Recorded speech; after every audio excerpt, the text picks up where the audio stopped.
Bonjour tout le monde, c'est Jean-François chez S3R. J'espère que vous allez bien.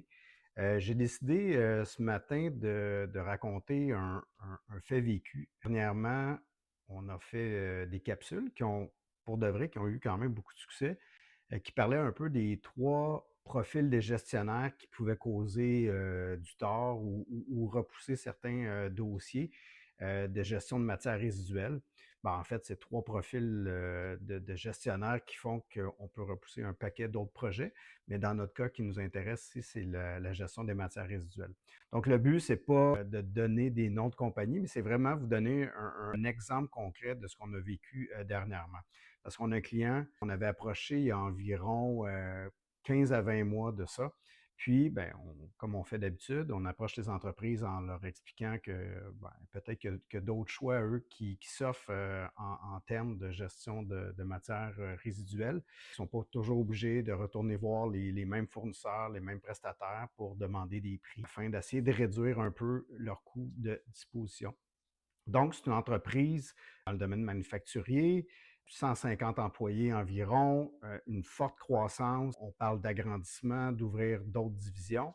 Donc, à l'époque, quand on est allé les voir, en fait, ce qui est drôle, c'est parce qu'on en a discuté dernièrement avec le client, mais ce qui est drôle, c'est que c'est un peu un mélange des trois personas qu'on avait vus. Donc, si on s'en rappelle, il y a l'aveugle budgétaire qui ne sait pas vraiment comment ça lui coûte, donc ce n'est pas vraiment une priorité.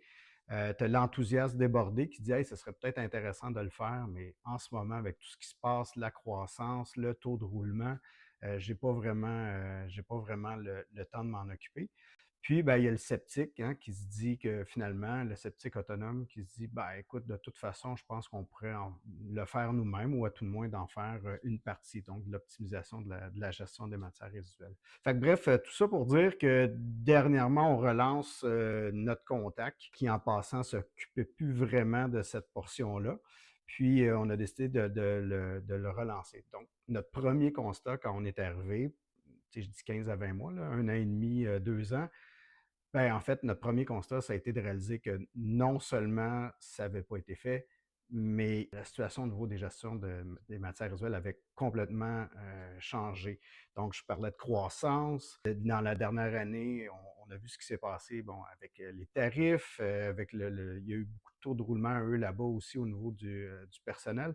Donc, ce qui est arrivé, c'est non seulement il n'y a pas eu de plan clair qui a été émis, il n'y a pas mis d'effort ou d'initiative, il n'y avait pas de ressources dédiées à ce projet-là parce que, avec raison, les gens étaient occupés à exécuter le plan stratégique ou à éteindre des feux pour justement toujours en réaction avec ce qui se passe. Donc, au final, ce qu'on a fait en discutant avec le client, puis il y a un point important, puis ça, en fait, ça pourrait quasiment faire le sujet d'une capsule.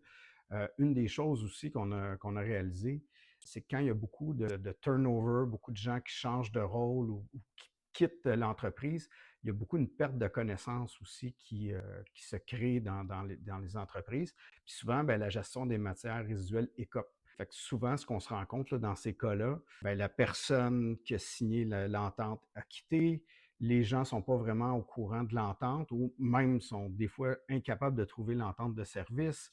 Ils ne se souviennent pas toujours pourquoi les gens ont mis une solution, par exemple, de 2 fréquences par semaine, ne vont pas nécessairement comprendre le type d'équipement qui sont en place, qui fait qu'au final, il n'y a pas vraiment quelqu'un qui a le chapeau de la gestion des matières résiduelles en entreprise. C'est un peu le dossier à tout le monde, puis personne en même temps, qui fait en sorte que les bonnes pratiques sont oubliées, les coûts explosent parce qu'il n'y a personne qui est responsable du budget.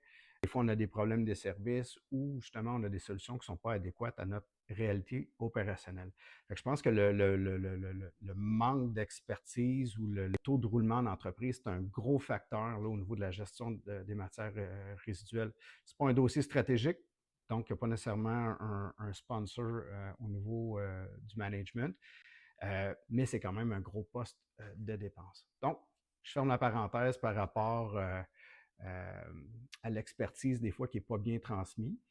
Puis justement, c'est un avantage que S3R a parce que quand S3R est en place, même s'il y a un taux de roulement, même s'il y a un changement de gestionnaire, même s'il y a des promotions à l'interne, ben, le fait que S3R soit en charge euh, non seulement de la solution, mais qui est en charge aussi de l'expertise, on est capable facilement de le transmettre aux nouveaux gestionnaires, aux nouveaux directeurs des opérations, aux gens sur le plancher. Même si le plan doit être changé ou modulé en cours de route, ben, encore là, c'est une chance d'avoir S3R au dossier. Donc, je ferme la parenthèse par rapport à ça.